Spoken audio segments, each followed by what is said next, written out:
जी, तो अस्सलाम वालेकुम। Lecture 7, topic 17.6। और आज का जो टॉपिक है वो कॉम्प्लेक्स आयन फॉर्मेशन पे है। इसमें कुछ नई टर्म्स भी हैं और कुछ नई चीज़ें भी आप सीखेंगे। जैसे कॉम्प्लेक्स आयन्स क्या होते हैं, किस तरह से बनते हैं, ग्रुप 2 वाले क्यों बनाते हैं, ठीक है। और इनसे बनने वाले क्वेश्चंस लेक्चर के एंड पे हम डिस्कस करेंगे। तो चलें स्टार्ट करते हैं। कॉम्प्लेक्स आयन क्या होता है? Complex ion is an ion in which central atom is bonded to number of surrounded atoms. कुछ surrounded atoms के साथ central atom bonded होता है। तो किस तरह के atoms के साथ जो उसको सराउंड कर रहे होते हैं bonded होता है? सेंट्रल मेटल आयन जो है वो सराउंडेड एटम्स के साथ क्या बनाता है, किस तरह का बॉन्ड बनाता है? कोऑर्डिनेट कोवलेंट बॉन्ड बनाता है। तो जो सराउंडिंग इलेक्ट्रॉन डोनेटिंग स्पीशीज हैं, जिनको हम मोर स्पेसिफिकली लिगेंड्स भी कहते हैं, तो लिगेंड्स के साथ सेंट्रल मेटल आयन मिलके क्या बनाता है? कोऑर्डिनेट कोवलेंट बॉन्ड बनाता है। तो इस तरह से जो कंपाउंड बनता है उसको कॉम्प्लेक्स कंपाउंड कहते हैं, और अगर आयन प्रोड्यूस होता है तो उसको हम नाम देते हैं कॉम्प्लेक्स आयन। अब अगली बात कि सेंट्रल मेटल आयन कैसा होता है। सेंट्रल मेटल आयन जो है वो लिवस एसिड के तौर पे एक्ट करता है, या लिवस एसिड की तरह एक्ट करता है। और लिवस एसिड आपको पता है कैसे होते हैं? Electron pair acceptor. तो सेंट्रल मेटल आयन जो भी होगा, फॉर एग्जांपल ग्रुप 2 की अगर हम एग्जांपल लें तो मैग्नीशियम 2 पॉजिटिव है, या कैल्शियम 2 पॉजिटिव है, या बेरिलियम 2 पॉजिटिव है, तो ये क्या होंगे? ये इलेक्ट्रॉन पेयर एक्सेप्टर होंगे। जबकि वो स्पीशीज जो इलेक्ट्रॉन रिच होती हैं, जिन पे नेगेटिव चार्ज है या लोन पेयर है, वो स्पीशीज जिन पे क्या है? नेगेटिव चार्ज है या लोन पेयर हैं, वो कैसे एक्ट करते हैं? वो as a Lewis base act करते हैं। वो as a Lewis base act करते हैं, और ये इलेक्ट्रॉन पेयर डोनर स्पीशीज होती हैं। जैसे कि वाटर है, अमोनिया है, OH नेगेटिव आयन है, CN नेगेटिव आयन है। तो ये अब इनमें दो एग्जांपल्स तो नेगेटिव चार्ज वाले आयन्स की हैं, और दो एग्जांपल ऐसे मॉलिक्यूल्स की हैं जो कि क्या कैरी कर रहे हैं? लोन पेयर, एक या एक से ज्यादा लोन पेयर। तो ये इलेक्ट्रॉन रिच स्पीशीज जो होती हैं, जो इलेक्ट्रॉन पेयर डोनर होते हैं, ये सेंट्रल मेटल आयन को अपना इलेक्ट्रॉन पेयर डोनेट करके क्या बनाते हैं? कॉम्प्लेक्स आयन या कॉम्प्लेक्स कंपाउंड बनाते हैं। यहाँ पे एक और इम्पोर्टेंट टर्म है, वो है कोऑर्डिनेशन नंबर। कोऑर्डिनेशन नंबर क्या होता है? ये वो number of coordinate covalent bonds होते हैं जो कि सेंट्रल मेटल आयन किसके साथ बनाता है? इलेक्ट्रॉन पेयर डोनर स्पीशीज के साथ बनाता है।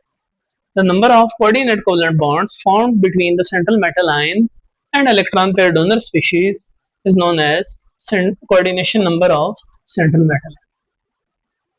तो सेंट्रल मेटल आयन जितने कोऑर्डिनेट कोवलेंट बॉन्ड अपने इलेक्ट्रॉन पेयर डोनर स्पीशीज के साथ बना रहा होता है, वो उसका क्या होता है? वो उस सेंट्रल मेटल आयन का कोऑर्डिनेशन नंबर होता है। फॉर एग्जांपल, एक सेंट्रल मेटल आयन दो कोऑर्डिनेट कोवलेंट बॉन्ड बना रहा है टोटल, तो उसका कोऑर्डिनेशन नंबर 2 होगा। अगर किसी सेंट्रल मेटल आयन के इर्द गिर्द 4 इलेक्ट्रॉन पेयर डोनर हैं, या टोटल नंबर ऑफ बॉन्ड्स जो वो बना रहा है वो कितने बना रहा है? 4 बना रहा है, तो उसका कोऑर्डिनेशन नंबर 4 होगा। और अगर 6 बॉन्ड बना रहा है तो कोऑर्डिनेशन नंबर क्या होगा?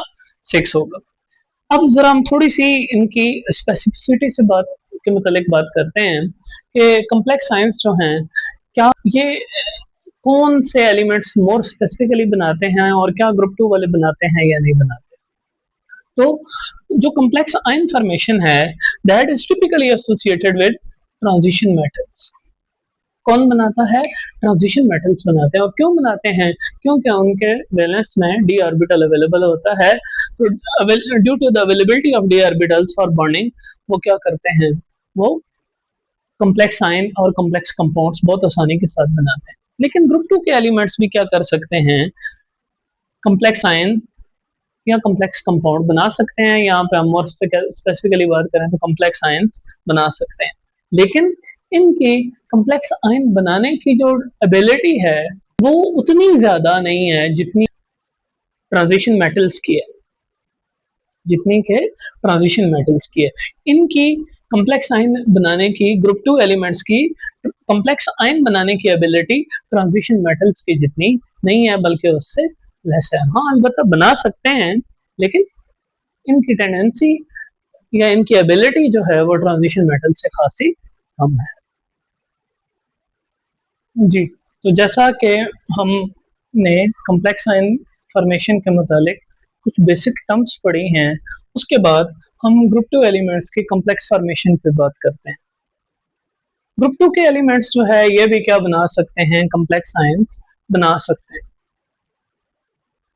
अब ग्रुप टू के एलिमेंट्स के कॉम्प्लेक्स आयन फॉर्मेशन एबिलिटी किस बेस पे है, चार्ज और साइज पे, यानी कि चार्ज डेंसिटी की बुनियाद पे।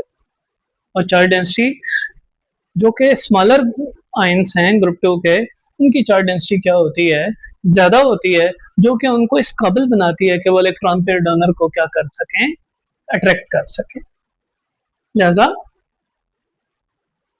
जो स्मॉलर आयंस हैं विद हाई चार्ज डेंसिटी, ये क्या करते हैं, ये इलेक्ट्रॉन पेयर डोनर स्पीशीज को अट्रैक्ट करते हैं, और इलेक्ट्रॉन पेयर डोनर स्पीशीज उनको इलेक्ट्रॉन पेयर डोनेट करके कोऑर्डिनेट कोवैलेंट बॉन्ड बनाती हैं।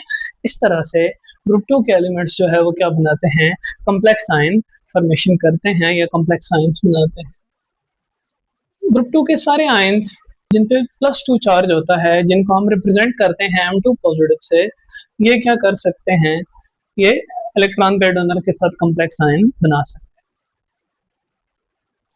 अब जबकि हम ग्रुप टू मेटल सॉल्ट्स को, ग्रुप टू के सॉल्ट्स को, जैसे सल्फेट सॉल्ट्स हैं या क्लोराइड सॉल्ट्स हैं, इनको जब हम वाटर में डिसॉल्व करते हैं या ऐड करते हैं, तो ये क्या बनाते हैं, ये कॉम्प्लेक्स आयंस बनाते हैं। यूजुअली ये हेक्साहाइड्रेटेड कॉम्प्लेक्स आयंस बनाते हैं, जबकि ब्रिलियम जो है वह हेक्साहाइड्रेटेड कॉम्प्लेक्स आयन नहीं बनाता, बल्कि ये क्या बनाता है, ये टेट्राहाइड्रेटेड कॉम्प्लेक्स आयन बनाता है, BeH2O होल 4 2 पॉजिटिव। अब ये हेक्साहाइड्रेटेड क्यों नहीं बनाता, बाकी ग्रुप के मेंबर्स जैसे मैग्नीशियम 2 पॉजिटिव है, कैल्शियम 2 पॉजिटिव है, स्ट्रांशियम या बेरियम तक कॉम्प्लेक्स आयन बनाने की एबिलिटी जरा कम हो जाती है, लेकिन वो बना सकते हैं हेक्साहाइड्रेटेड। तो बाकी हेक्साहाइड्रेटेड बनाते हैं, तो ब्रिलियम क्यों टेट्राहाइड्रेटेड बनाता है, उसकी वजह क्या है, ब्रिलियम आयन का स्मॉलर साइज और डी ऑर्बिटल की अनअवेलेबिलिटी या वैलेंस डी ऑर्बिटल की अनअवेलेबिलिटी, इन दो रीजंस की बुनियाद पर ब्रिलियम जो है वो हेक्साहाइड्रेटेड कॉम्प्लेक्स आयन नहीं बना सकता, बल्कि क्या बनाता है, टेट्राहाइड्रेटेड।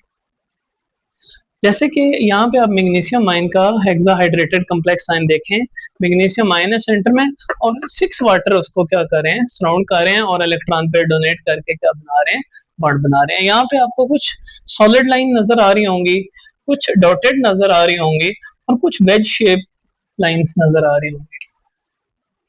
अब बॉन्ड सारे के सारे वाटर जो है वो मैग्नीशियम आयन के साथ कोऑर्डिनेट कोवैलेंट बॉन्ड ही बना रहे हैं। ये जो डॉटेड लाइंस हैं, इनका मतलब है कि ये वाले वाटर बैक साइड पे मौजूद हैं। जो वेज लाइंस हैं, इनका मतलब है ये वाले वाटर फ्रंट पे मौजूद हैं, और ये डॉटेड लाइन का मतलब है कि ये नीचे मौजूद, ये जो स्ट्रेट लाइन है इसका मतलब है कि ये वाटर नीचे है, और ये इस डॉटेड का मतलब है कि ये वाटर ऊपर है। तो total 6 water molecule magnesium ion को 3 डायमेंशन में सराउंड करते हैं और इलेक्ट्रॉन पेयर डोनेट करते हैं। और मैग्नीशियम जो है वो 6 वाटर के साथ क्या बनाता है, MgH2O whole 6 2 positive complex ion बनाता है, और इसका कोऑर्डिनेशन नंबर क्या होता है, 6 होता है। अब इसी ग्रुप के लार्जर आयंस, जैसे कि मैग्नीशियम के बाद कैल्शियम है, स्ट्रांशियम है, बेरियम है, ये भी क्या बनाते हैं, ये भी हेक्साहाइड्रेटेड हाइड्रेटेड कॉम्प्लेक्स आयन ही बनाते हैं विद कोऑर्डिनेशन नंबर 6। ये टेट्राहाइड्रेटेड कॉम्प्लेक्स आयन नहीं बनाते। ऑल्दो के डाउन द ग्रुप जाते हुए कॉम्प्लेक्स आयन की स्टेबिलिटी उतनी ज्यादा नहीं रहती, टॉप वाले जो हैं वो मोर स्टेबल कॉम्प्लेक्स आयन बनाते हैं, लेकिन बना सकते हैं, और बनाएंगे कैसे, हेक्साहाइड्रेटेड। तो पूरे ग्रुप में सिर्फ ब्रिलियम ही ऐसा है जो टेट्राहाइड्रेटेड कॉम्प्लेक्स आयन बनाता है, और उसकी वजह मैंने आपको बता दी है कि इसका स्मॉल, इस आयन का स्मॉल साइज और डी ऑर्बिटल की अनअवेलेबिलिटी, जिसकी वजह से ये टेट्राहाइड्रेटेड बनाता है। तो इसका इस टॉपिक में से शॉर्ट क्वेश्चन भी बन सकता है, और वो क्या बनता है कि how group two elements form complex ion. तो ये बन सकता है। और दूसरा शॉर्ट क्वेश्चन क्या बन सकता है कि वाई ब्रिलियम डॉट form hexahydrated complex ion. Beryllium hexahydrated complex ion क्यों नहीं बनाता, बाकी सारे बनाते हैं, ब्रिलियम क्यों नहीं बनाता? तो ब्रिलियम अपने स्मॉल साइज और D orbital, valence D orbital की अनअवेलेबिलिटी की वजह से जो है वो क्या नहीं बना सकता, हेक्साहाइड्रेटेड कॉम्प्लेक्स आयन नहीं बना सकता, बल्कि क्या बनाता है, टेट्राहाइड्रेटेड कॉम्प्लेक्स आयन बनाता है। हाँ जी। तो अब नेक्स्ट हम देखेंगे कि complex ion formation with polydentate ligands, यानी ऐसे सब्सटेंसेस के साथ जो कि एक से ज्यादा electron pair central metal ion को डोनेट करेंगे, तो उसके साथ ग्रुप टू के एलिमेंट्स कैसे कॉम्प्लेक्स आयन बनाएंगे।